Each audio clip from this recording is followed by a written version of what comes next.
Good evening, and welcome to the 44th Harry Lee Waterfield Distinguished Lecture in Public Affairs. My name is Drew Seib, Chair of the Department of Political Science and Sociology. We're here tonight at this event in person for the first time since 2019, and I gotta say, it feels good.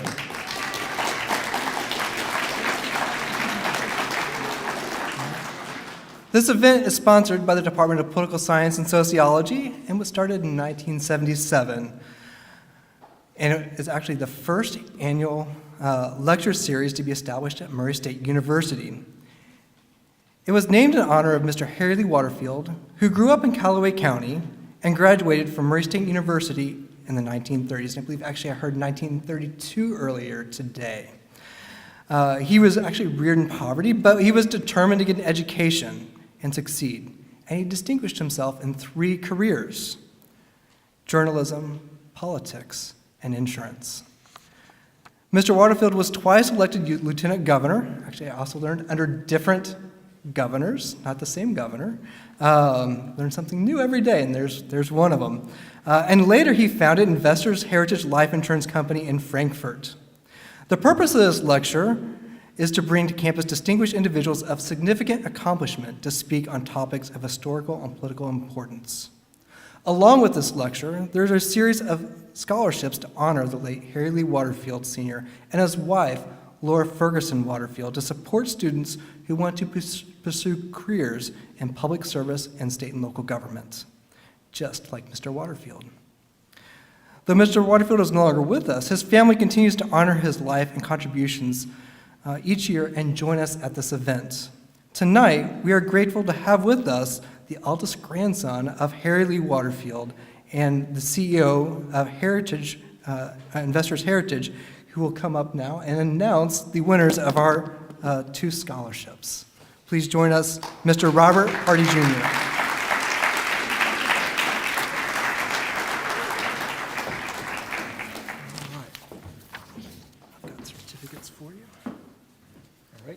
Thank you, Dr. Seib. Thank you all for the honor of allowing me to be here to do this. It's a scholarship that my grandfather was very fond of, and so I appreciate it. So we'll just get right to it. The first recipient is Jeremy Armstrong. He's from the far side of the state, and he could not make it. All right. The next recipient is Adentio Adentuji.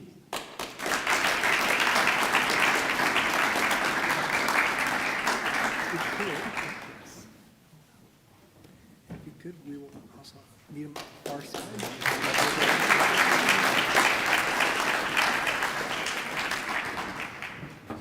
My thing is, if you would just go to the far side over there, and we'll take a picture afterwards.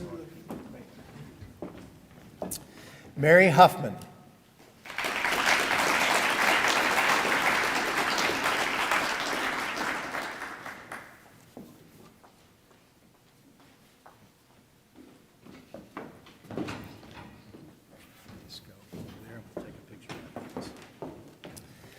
Akayla Henson.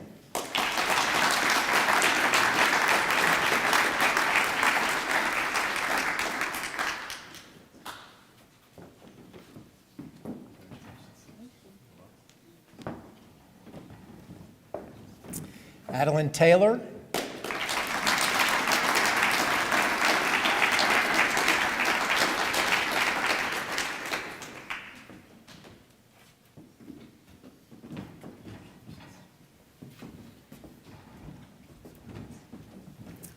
William Howard.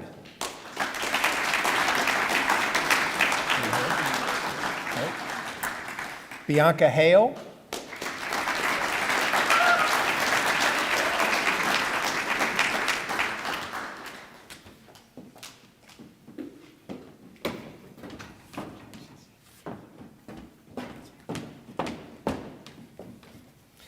Ashlyn Tracy.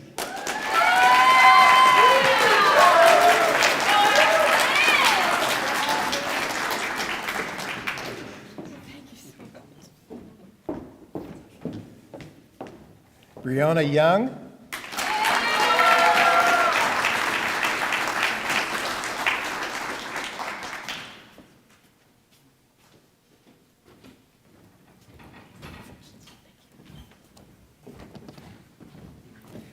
Case Tomlinson.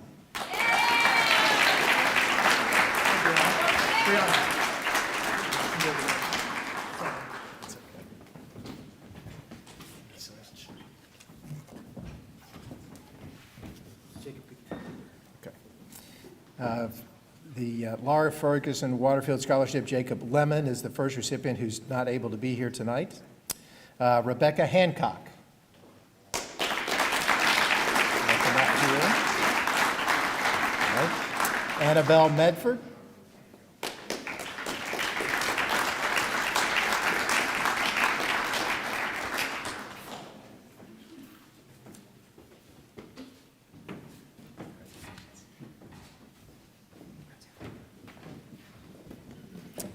And Jordan Parrish.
Let's have another round of applause.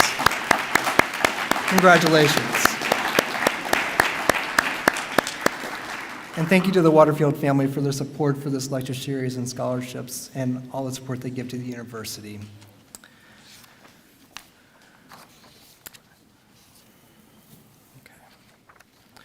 Now it is my pleasure to introduce this year's distinguished lecturer, Dr. David E. Lewis. Dr. David Lewis is a Rebecca Webb Wilson University Distinguished Professor in the Department of Political Science at Vanderbilt University. His research interests include the presidency, executive branch politics, and public administration. He is the author of 2 books, Presidents in the Politics of Agency Design at Stanford University Press, and The Politics of Presidential Appointments, Political Control and Bureaucratic Performance at Princeton University Press. He has also published numerous articles in our discipline's top journals, such as the American Journal of Political Science, the British Journal of Political Science, and Public Administration Review. For our avid readers of major newspapers, such as the New York Times and Washington Post, it's possible you've come across some of Dr. Lewis's work. He has provided analysis for these and other newspapers on topics such as presidential appointments and staffing issues in the federal bureaucracy, and is a leading expert in this area. Dr. Lewis is a member of the National Academy of Public Administration and has earned numerous research and teaching awards, including the Herbert Simon Award for contributions to the scientific study of the bureaucracy. And many of his books and articles have also won awards. Before joining the department at Vanderbilt University in political science, he was an assistant professor of politics and public affairs at Princeton University, where he was affiliated with the Center for Study of Democratic Politics. He began his academic career at the College of William and Mary, where he was an assistant professor in the Department of Government. He is a past president of the Southern Political Science Association and serves on the editorial boards for 2 journals, the Presidential Studies Quarterly and the Journal of Public Administration Research and Theory. Please join me in welcoming Dr. David E. Lewis as this year's Harry Lee Waterfield Distinguished Lecturer in Public Affairs.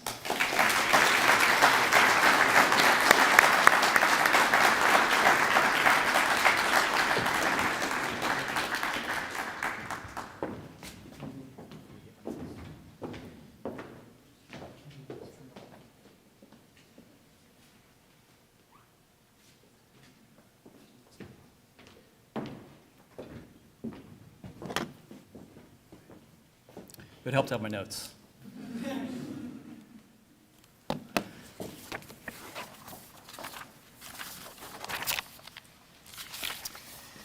Well, I want to thank Dr. Saib and my colleagues in the Department of Political Science and Sociology for the warm welcome and for the invitation. I want to thank Devin Cooper, who's in the back, who sort of made this whole thing happen. Thank you, Devin, for coordinating everything.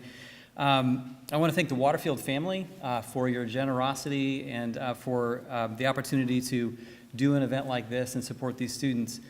For those of you who are Waterfield scholars, one of our recent graduates at the PhD program in political science at Vanderbilt, he was a Waterfield scholar from Murray State, just took a job at UT Austin as a professor doing kind of what I do. And so I have great value, or I put great value on the opportunity that this scholarship provides and the recognition and the marking that it gives you as scholars and people who have the ability to go on and do many great things, like your colleagues at Murray State. So it's a terrific honor to give the Waterfield Distinguished Lecture, and I hope what I present tonight is something that he would enjoy and is in the spirit of his career in public service. And so I'm just delighted to be here. The talk I want to give tonight is about whether government can solve big problems, and it has a bit of an odd subtitle, right? The politics and the infrastructure of governance. And so I want to begin with a story that explains what I mean by the infrastructure of governance. So I want to take you back to January 28th of this year, and you can see here a picture of the Frick Park Bridge in Pittsburgh, Pennsylvania. So on that date at 7 in the morning, the Frick Park Bridge collapsed, and on that bridge at the time were 5 cars and a city bus. So rescue workers rappelled 100 to 150 feet down to rescue people. Bystanders made human chains to help pull people out of the bus that were there. And because of their quick response and some luck, only 10 people were injured in the bridge collapse. Obviously this is a significant tragedy and misfortune, and those of us who drive over these bridges all the time would be quite concerned. In the aftermath of this event, some interesting facts came out about the bridge collapse. So let me give you a couple of those. The first is that they had known, city officials and county officials had known since 2011 that the bridge was in poor condition. They also knew that to fix the bridge would have cost about $1.5 million. Second fact that comes out after the bridge collapse is that there are 175 other bridges in Allegheny County that are in poor condition. And so we begin to think, okay, this is a long-standing problem. The third thing that comes out after this bridge collapse is that at the same time that these bridges are in poor condition, and this is a known thing in this area, officials opened up a $900 million beltway road in the suburbs to the airport. And this raises an important question for us, which is, why didn't local officials in this area spend money to fix the bridge? And not just this bridge, but other bridges. And the answer is that it's easier, oftentimes, for elected officials to spend money on new tangible programs than it is to invest on the maintenance and upkeep of existing infrastructure. And so the kinds of problems that exist here in Pittsburgh exist all across the country. So let me give you a quote from one observer in this area. This writer says, "Thus, the problem isn't that Pittsburgh lacks the funding to fix bridges. Rather, the problem is the way the city spends so much of its annual budget on other things and chooses to spend so little of its money maintaining its roads and bridges. The city has known its deficient bridges were a problem, but has not prioritized fixing them."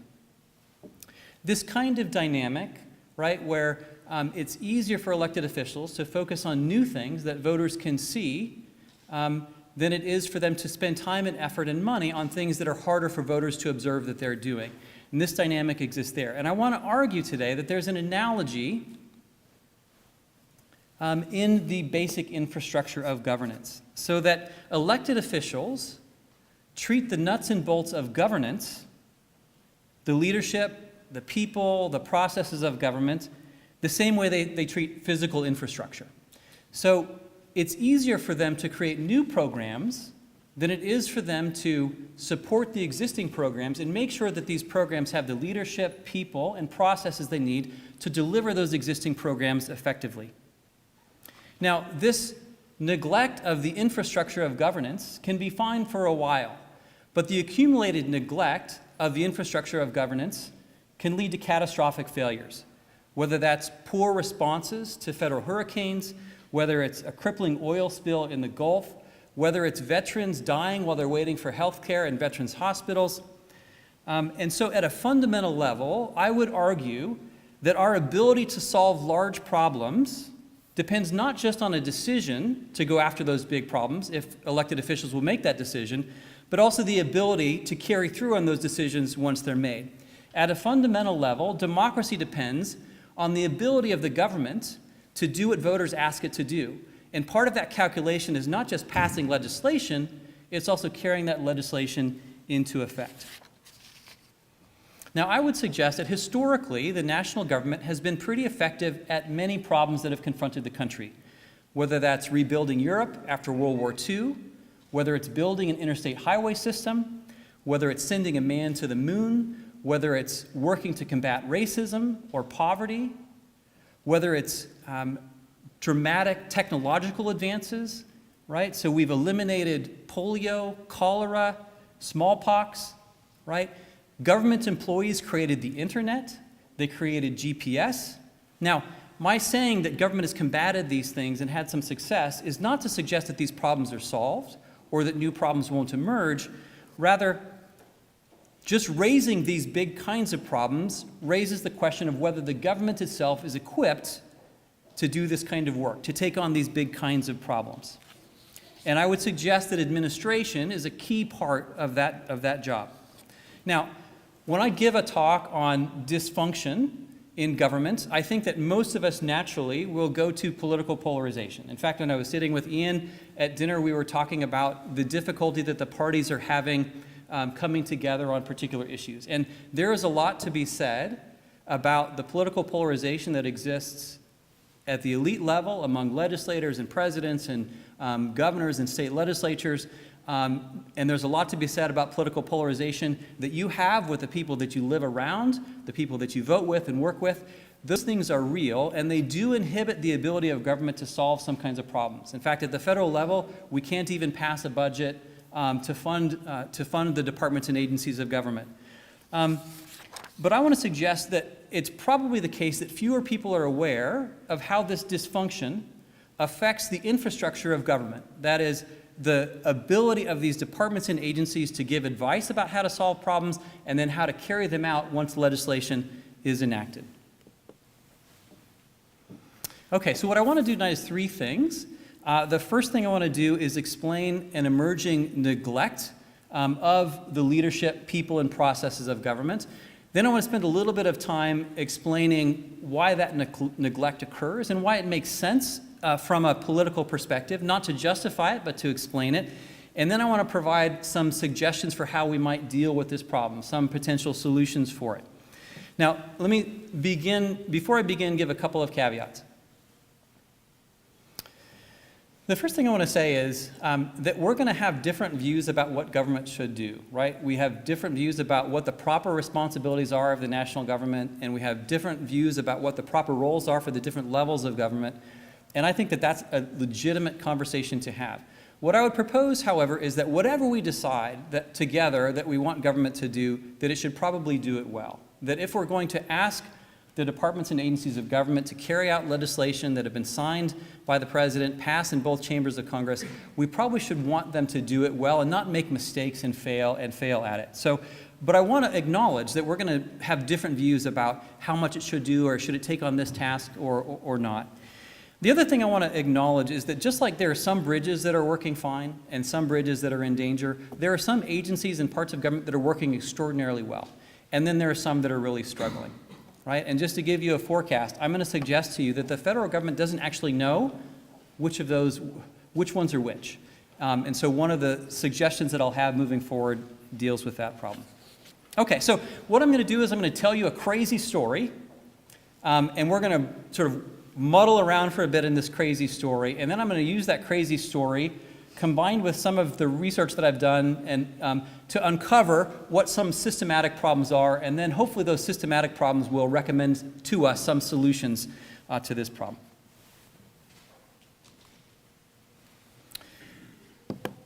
Okay, so up on the screen, you're looking at the most unusual, one of the most unusual workplaces in the federal government. This is an abandoned limestone mine in Boyers, Pennsylvania. It is 230 feet below the ground, and here, 600 federal government employees that work for the Office of Personnel Management handle every federal retirement claim by hand. Okay, so they handle it by hand. I'll show you a couple more pictures there. You enter the mine through that entrance there in the middle.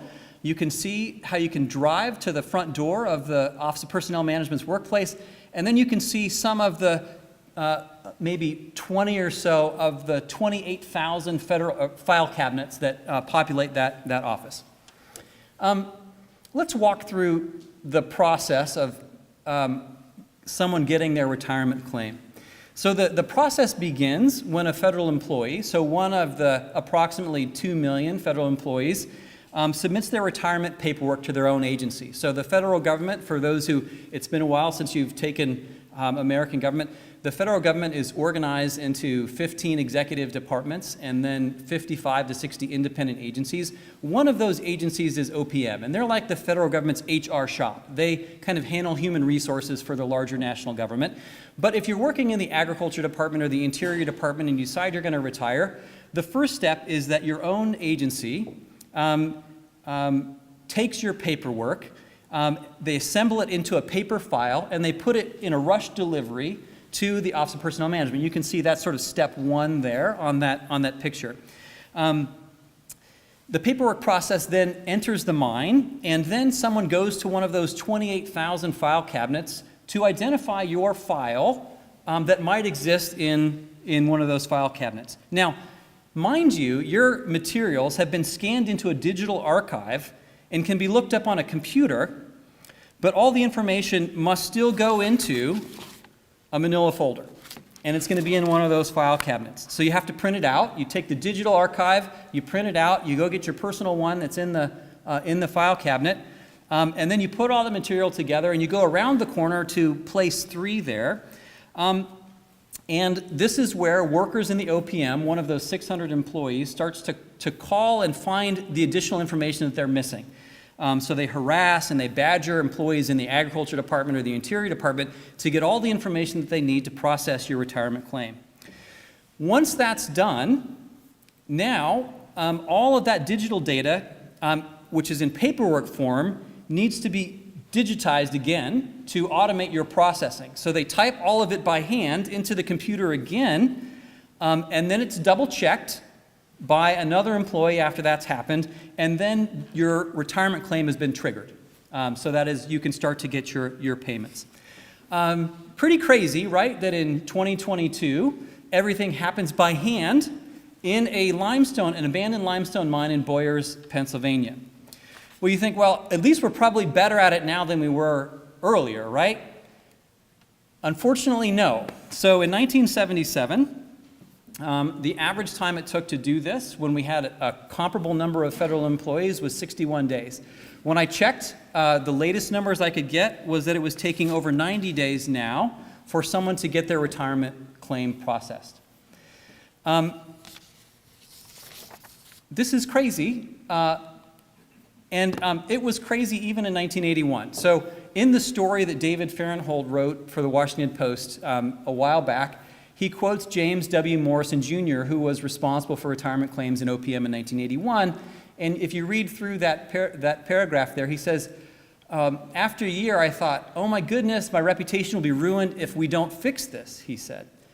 He was embarrassed that it wasn't digitized and automated in 1981, and it's still not digitized and automated in 2022. And so this raises a puzzle, right? Which is, you know, what in the world is going, like what the heck? Like what is going on here? Why can't we not digitize this after 4 decades, right? And let me give you a little bit of what going deeper will tell us about this story. So the first thing I want to acknowledge is this is a hard problem. Like it seems like it's easy, right? You think if Texas can do this in 2 days, certainly the federal government can do it in 2 days.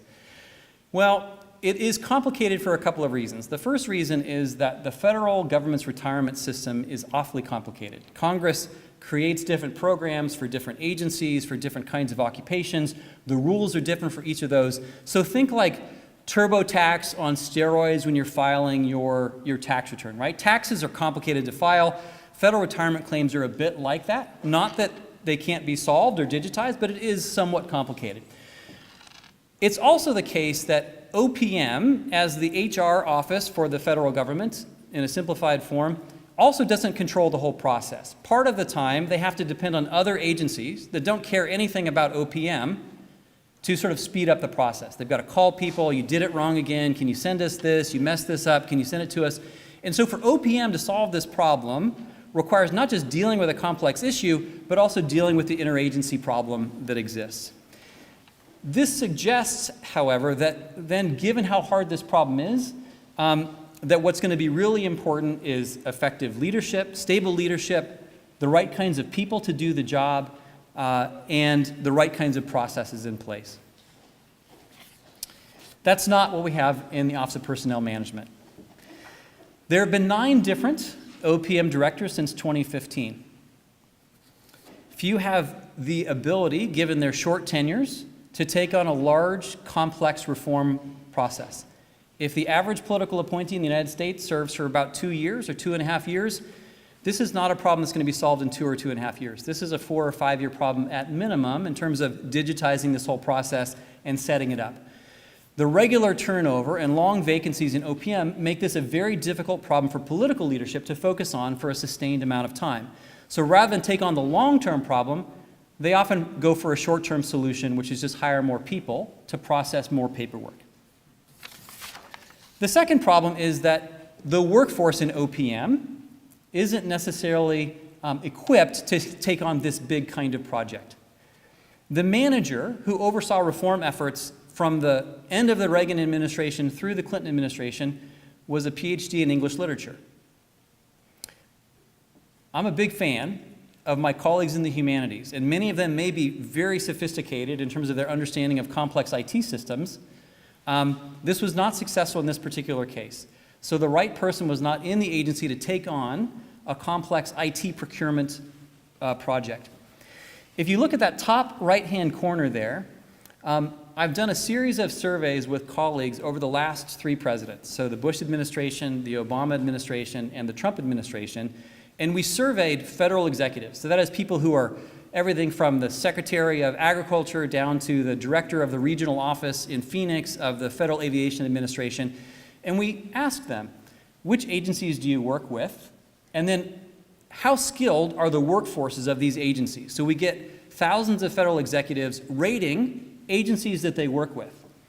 Then we take all those ratings together and we aggregate them into a set of scores that make them comparable to one another. So we can say who's got the highest skilled workforce, who's got the lowest skilled workforce. In the bottom 5 are employees in the Office of Personnel Management. OPM has a workforce not trained to do IT projects, nor comfortable with computers, and it would require significant reskilling if they redid their workforce in OPM. The last thing I'll say about OPM is that they're not great at procurement. So in order to do this, OPM does not have the talent in-house, the programming, to create a sophisticated digitization process where retirement claims are automated. So they have to buy these services from private contractors. OPM historically has not had the talent in-house to manage those contracts very well. In fact, they had a massive data breach in 2014 that led hackers to get all of the personnel information of all the employees whose retirement claims you see in those file cabinets. And then Congress recently took away their responsibility for doing background checks because of problems with a contractor that was doing those background checks. So they have a history of problems with procurement. All right, so you might say, that's fine. This is one agency, and it has a particular problem, and it's kind of a fun story. Let me use OPM as a lens, and let's expand our lens out to the rest of the executive branch. Are there problems with leadership, with personnel, with processes more generally in the executive branch. And I want to suggest and give you some data, very simple data, to illustrate that this is the case. And then we'll turn our attention to explaining why does Congress and why do the presidents, the last four, allow this to continue. All right, so the U.S. government has an unusually large number of political appointees. So let's talk about the stability of leadership for a minute. As you can see here, I have just a simple graph from 1960 to 2020 of the number of political appointees in the U.S. federal government. And you can see that there's a relatively steady increase from 1960 to 2020 in both the number of political appointees and in real terms and then in percentage terms. So the number of political appointments is increasing and their penetration into the executive branch is also increasing. Now what that means, of course, is that political appointees are coming and going all the time at the top of these agencies. The problem is worse, however, and it's worse because the president and the Senate have been unable to consistently staff these positions. So let me walk you through this. So on the left-hand side, I just give you a little bit of data about how many Senate-confirmed positions there are. So for those of you who have taken Introduction to American Government, I'm going to remind you, the Constitution requires that the president nominate and the Senate confirm all principal offices of government. Okay? And so at the beginning of the Biden administration, there were 1,322 positions that required nomination by the president and confirmation by the Senate. When President Biden took office on January 20th of 2021, 1,189 of these positions were vacant. Now, I had the fortune of sitting next to the president at dinner, and I can guarantee you the next time that Murray State, after a glorious reign, decides to pursue a new president, or if they decide to pursue a new provost or something like that, the way that process is going to work is they're going to hire a search firm, and they're going to do a search, and it's going to take months to identify the appropriate candidate to lead this university in its next chapter. The federal government does this 1,000 times in the 70 days between the election and the inauguration. So they do it over and over again. And as a result, presidents aren't very good at it. So in the first year of Biden's presidency, he sent nominees to the Senate for 46% of these positions, so less than half. And if you look at the data up here, if you track George W. Bush, Barack Obama, Donald Trump for 2 years into their presidencies, they're still only hitting 75% of the positions getting nominees that are vacant. Okay? And then that's not even talking about the Senate, right? So there's a whole set of positions the Senate doesn't even get to evaluate. And then the Senate now is taking twice as long to consider these nominations as they were in the Reagan administration. And they're turning more of them down. And so what we have then is a situation just like an OPM where positions experience regular turnover and persistent vacancies.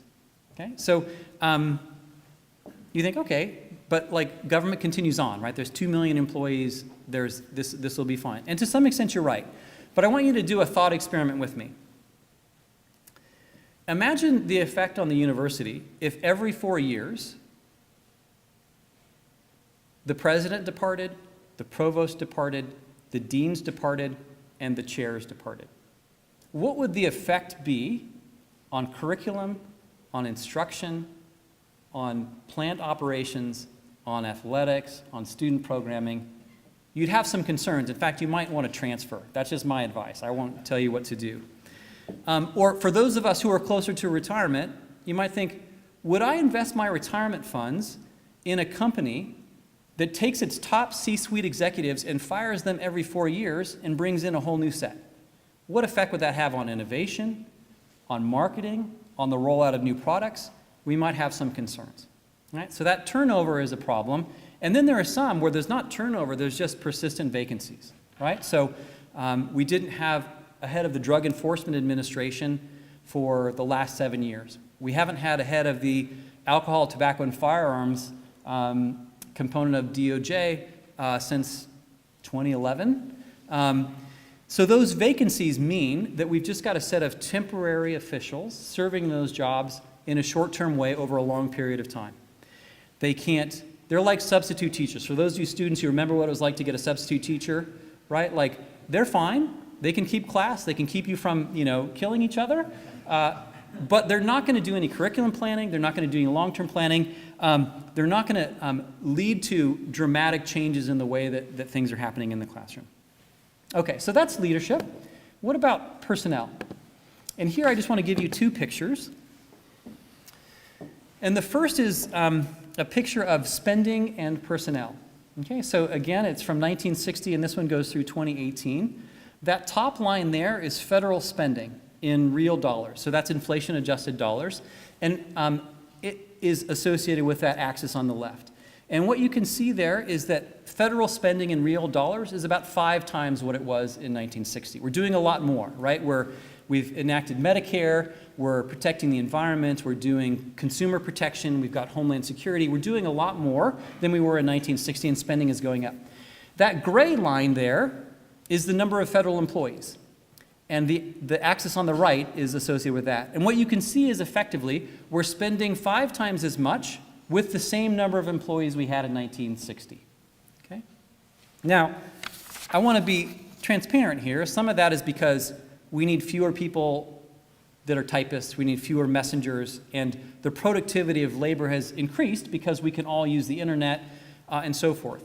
And we're also doing more government work through grants and contracts and these kinds of things. But nonetheless, the amount of dollars associated with each of these employees has increased dramatically during this time period. In the survey that I did, we asked federal employees, and again, so this, just to make this clear, we asked, these are executives, so this is like the people managing government programs. Think about the sort of offices, divisions, programs. They're running those things. We asked them, you can see it there on the title, now thinking about people, apart from yourself, who work in your agency, how competent are the following? And the gray bars there are the Bush administration, and the black bars there are the Trump administration. We only asked this in 2 of the surveys. And you can see there's a gap. If you look just at the 2 on the left, their evaluation of Trump administration appointees was lower than Bush. But it's also the case that their evaluation of senior civil servants in Trump was lower. Their evaluation of low to mid-level civil servants was lower. And so what I want you to get there is not necessarily anything about those specific presidencies per se, but just to say that what people are perceiving, and people are generally pretty bullish about the people that they work with, what people are reporting is it's not just that there are the same number of people for lots more spending, but the competence of the people that I work with is lower than it was in 2020 than it was in 2007, which is a worrying trend. Last thing I'll say here, just to extend the discussion of OPM to the broader government, is just about process. And one of the things that's true is that the experience that the Office of Personnel Management had with trying to fix their IT system, their efforts to digitize, their efforts to improve their workforce, those are things that very few federal agencies are doing well. These are common problems. They show up regularly on the GAO high-risk list. This is a list that the Government Accountability Office puts together every year. Lots of government agencies have a big problem with procurement, particularly big procurement projects. All of them are struggling in terms of recruiting and retaining a workforce that brings bright people like you all into government and keeps them there, right? Hires you, lets you develop, gives you responsibility, and puts you in charge of these programs. The federal government's not good at those things. In research that I did just recently with some colleagues in Sweden and the UK, we looked at big procurement projects in the US. There's a couple of interesting things about what you find when you look deeper into these projects. One is, it's not surprising, it's somewhat political, right? That contracts are given out in places that are electorally valuable to presidents. But the other thing that was surprising was that for contracts over $150,000, 40% were single bid.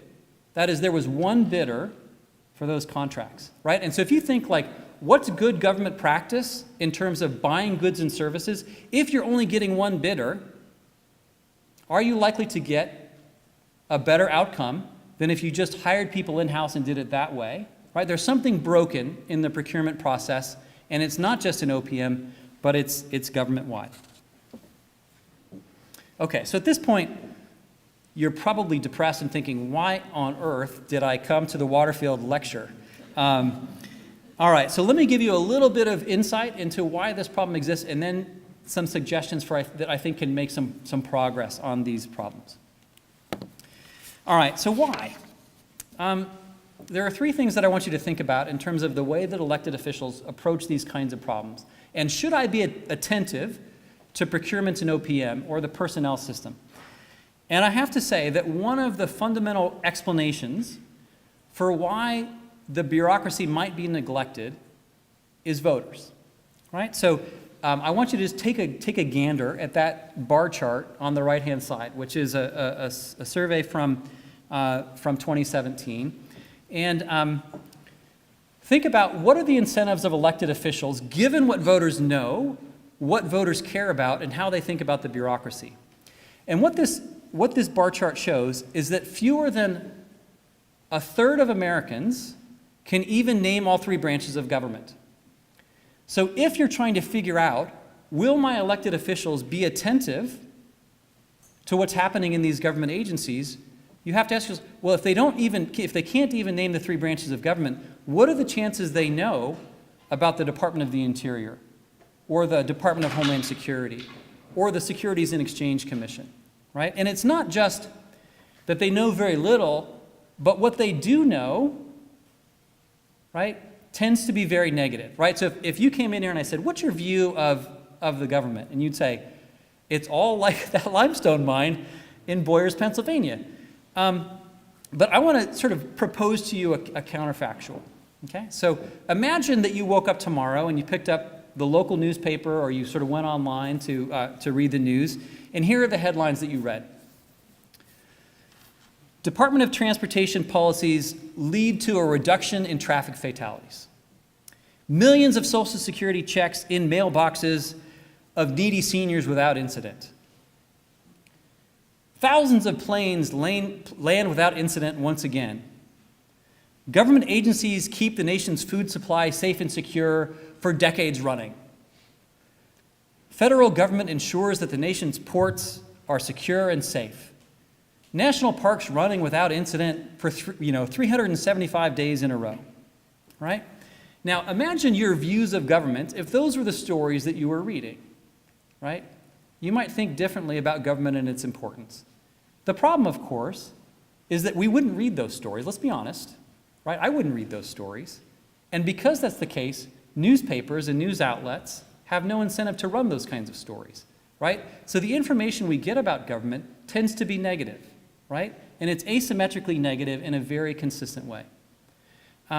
So voters tend to not know very much about government. What they do know tends to be negative. And if you're an elected official, your response then is, I'm going to prioritize what the voters are prioritizing, which is not these things. And I'm going to tend to be punitive because people are angry that government doesn't work. So it looks like a funny chart. I just want you to focus on the data from the very end there. And it's people's overall feelings toward the federal government. And I just want you to look at the percentage of voters that feel angry or frustrated, right? If you're an elected official and you want to be responsive to voters and they're angry or frustrated with government, what do? You punish those agencies. You bring those agency leaders before you and you rake them over the coals. You give them the hardest time and you show voters that you know that they're unhappy with what's going on in government. Right? The problem is that effective management requires that you catch people doing good in addition to catching them going wrong, right? That effective management requires investment in budgets, in planning, in stopping problems before they occur rather than responding to them after they occur, right? Every elected official is happy to jump on a scandal and point their finger. The question is, how many of them are willing to do the work in advance to prevent those problems from occurring, right? So if I get up here and I stand before you as an elected official and I say, hey, I'm working hard on the Economic Research Service to make sure that it works well, and you're a voter, you think, but this other person is running tells me they're going to change health care, or they're going to stop the opioid crisis, or they're going to secure the borders, and you know what? If I'm saying I'm working hard for the Economic Research Service to make sure that it works well so there's not some catastrophe, No one cares, right? If there's a problem, people will care, but not in advance. And so the electoral incentives are always asymmetric. The last thing I'll say here is that elected officials have to stand for election, right? Every 2 years or every 6 years. And it's not just that they have to stand for re-election, right, and go to voters and give them something concrete, but it's also the case in modern politics, particularly at the national level, that majorities are flipping back and forth. And so my pressure as an elected official is every election season to be able to go back to voters and say, I did this concrete thing in the last 2-year period, or in the last time since I stood for election. Big, hard problems don't get solved in that time frame, right? And so elected officials then have fewer incentives to be attentive to those kinds of issues. All right, let me wrap up with some ideas about solutions. My general thought here is that we need to be paying more attentive to reconstructing and maintaining the infrastructure of governance so that it's equipped to tell us what the best responses are to big problems and has the capability to carry out those solutions to big problems. So how are we going to do that?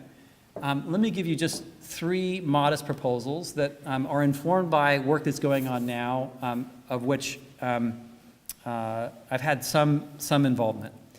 The first thing I'm going to say is we want to enhance evidence-based decision-making in government. But in order to do that, we need to build analytic capacity inside government. All right, so if I show you data and I show you OPM has a terrible workforce, you think, geez, we ought to do something about that, right? If the leadership at Murray State looked at a department and they said, we've got a real struggling department or we've got a real struggling division, you know what they would do? They would pull a team together, they'd figure it out, they would solve the problem. The problem is that the federal government doesn't know this, right? You could put a heat map together and you could say, a new president coming in, here's a heat map. Here are where the problems are, here are where things are going well. Take this into account when you're putting leadership teams together, when you're formulating the budget, when the White House is making decisions about what they're going to be paying attention to. But the federal government doesn't collect that kind of data, nor does it convert that kind of data into a usable format that's actionable. All right? And so one of the things that we can do is do a better job of hiring people with analytic capacity, collecting the right kind of data, and then transferring it into actionable information, not only for them, but in a public way, so that they can be held accountable for where things are working well and where things are working poorly. The second thing we can do, and I put the Biden political appointee tracker on there, if those of you who are nerdy like me and you want to track how things are going in the Biden administration appointments process, we can cut appointees. So Senator Peters and the Homeland Security and Governmental Affairs Committee is considering now a proposal to cut the number of political appointees. I think this is an easy win. Republicans and Democrats should be able to agree that lots of these positions no longer need to be filled by political appointments so that they can focus more effectively on the ones that do count and the ones that they do disagree over. And then the last thing is just civil service reform. There's bipartisan agreement on about 85% of what's wrong with the federal workforce. There are lots of proposals out there for how to improve things, right? The federal government and many state governments have personnel systems designed to prevent abuse, to stop patronage, rather than to empower a workforce to match human capital with the responsibilities of modern government. And until we change our fundamental understanding about the way that personnel systems should work, we're never going to really get the high-performing government that we should. All right, so last words on this subject. I sort of take the time to think about these issues and to bring them to light because I think that the consequences for failed administration and failed bureaucratic activity are very high. Everything that government does, everything that it does, was at some point approved by a majority in the House, approved by a majority in the Senate, and signed by the President into law. The vast majority of government activities are overwhelmingly popular with American voters. And everything government does is implicated in a failure in the administrative state. Veterans may die waiting for health care. Poor kids will go hungry. Federal employees will waste hundreds of millions of dollars, as they did in the OPM case, on bad procurement projects. And what's worse, right, and something that's underappreciated, is that we don't understand the opportunities that we're going to miss, right? So what would the world look like without the internet? What would the world look like without GPS, right? A quarter of US Nobel Prize winners, the last time I checked, were federal government employees, right? So a quarter of Nobel Prize winners in the US are government employees, right? So think about what is it we could miss if we don't invest in the infrastructure of government, something of the magnitude of the internet or GPS. Now that said, I'm an optimist, right? Like I think that these problems are solvable, that if we increase the transparency of this, we might create the right kinds of incentives to generate some momentum. And my hope is, inside the classroom and outside, that helping people understand the basic infrastructure of governance and its importance might bring it back to life in terms of our political process. So I look forward to your questions.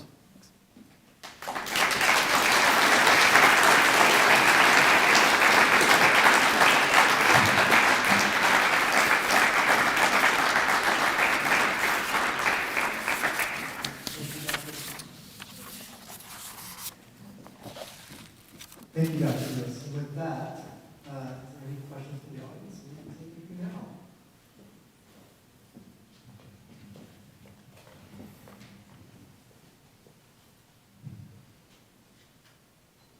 Do you think that there's any steps that we personally can take to help fix the problems our government and society itself is facing? I would say there's a couple of things that you can do, right? Which is one of the things that my colleagues in political science and sociology do is they train people to go into public service. So I would say one of the great joys that we have is giving people the skills and abilities and to encourage that motivation to go into public service, either as a full-time career, but local school board, local government, those kinds of things. And then I would also say that if you're the kind of person that is informed about government, you can demand more from the elected officials that you confront in town hall meetings, that you sort of vote for, and those kinds of things. And so I would say that. I would say that it's also true, if you look across the government, there's wide variation in the extent to which there are some members that care a lot about governing on both sides, right? And then there are some where they are generally interested in grandstanding or in tearing things down. And to the extent that you can encourage the behavior of people on both sides of the aisle that are serious about governing, that would be one of the things that I would do.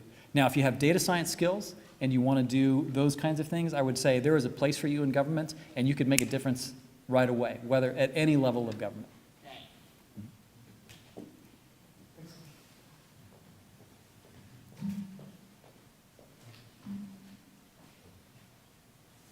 Have you ever thought about to join the politics by yourself?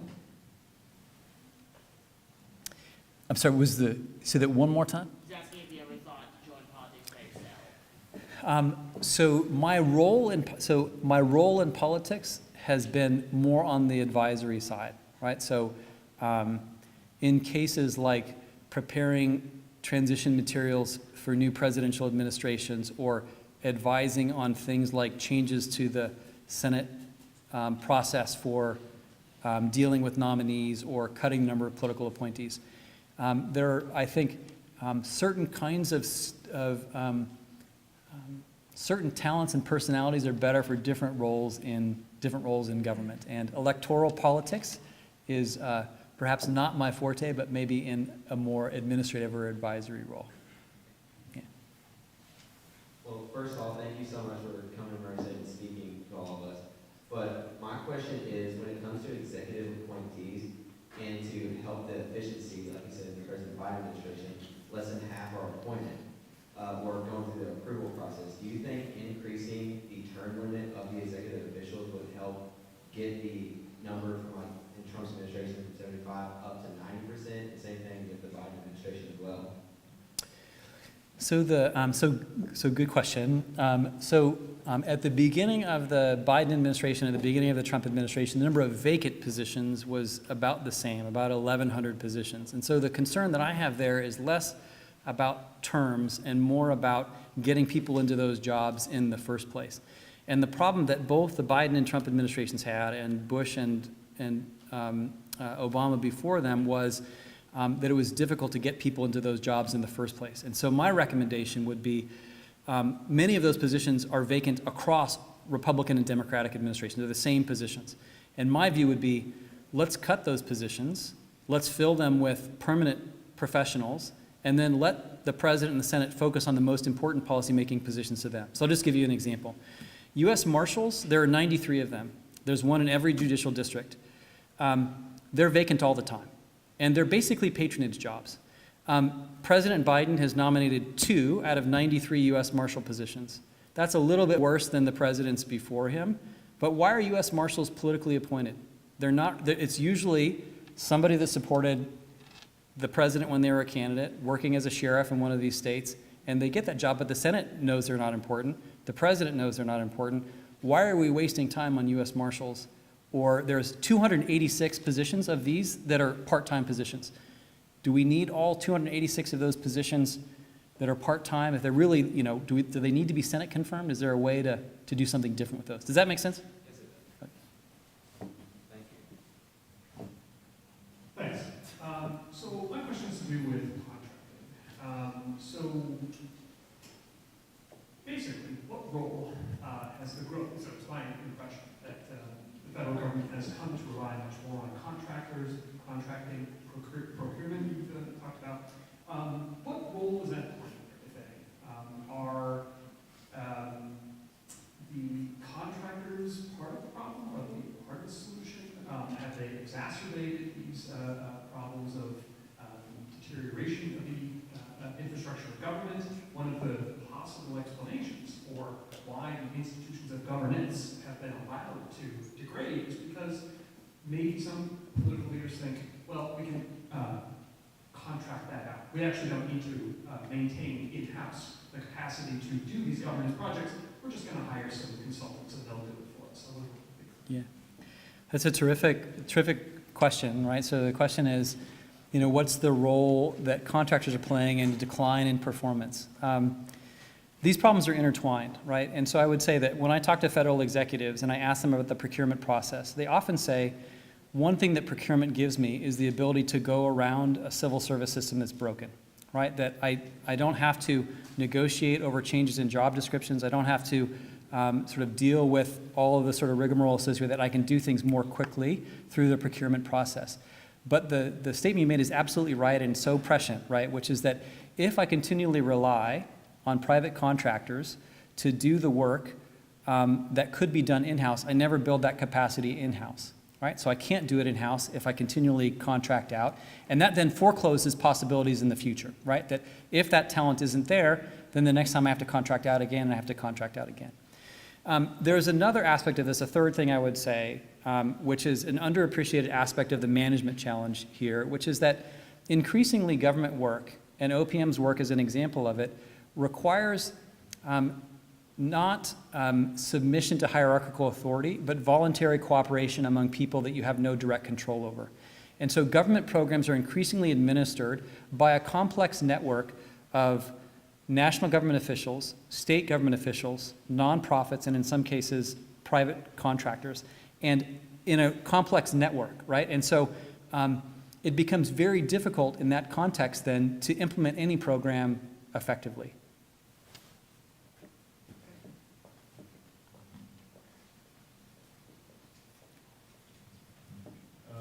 My question is, to receive a better result from the government, which is most important, to reduce the bureaucracy or to digitalize the process and systemize it?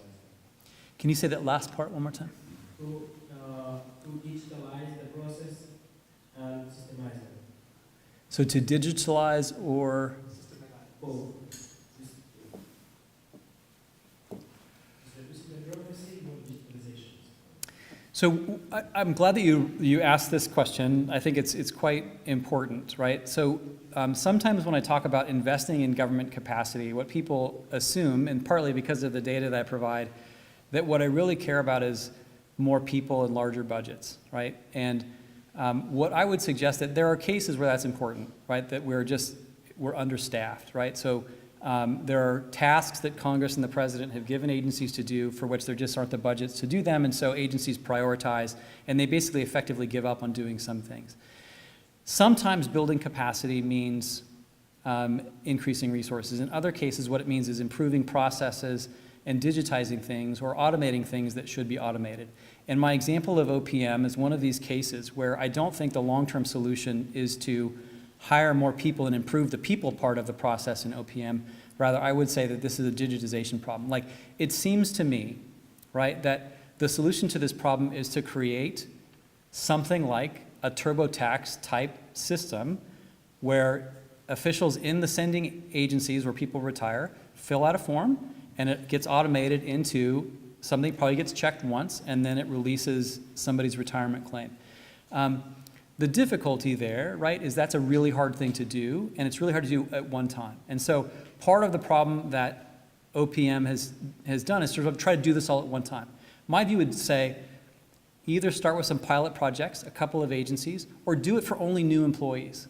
Put new employees on a new system that's completely digitized, and then if you have success there, then you can introduce that system for legacy employees. So I don't want to say that digitization is the only solution. There are lots of cases where the activities of government, particularly direct activities of government, require humans, and it's really hard to replace those humans with automated processes, partly because you need human judgment on many things. So for example, I want a human evaluating whether somebody needs disability, right? I want a human deciding, I want a human teaching school kids, right? And deciding, like, does this student need additional time or not? Those are the kinds of things that are hard to digitize. Are there any other questions?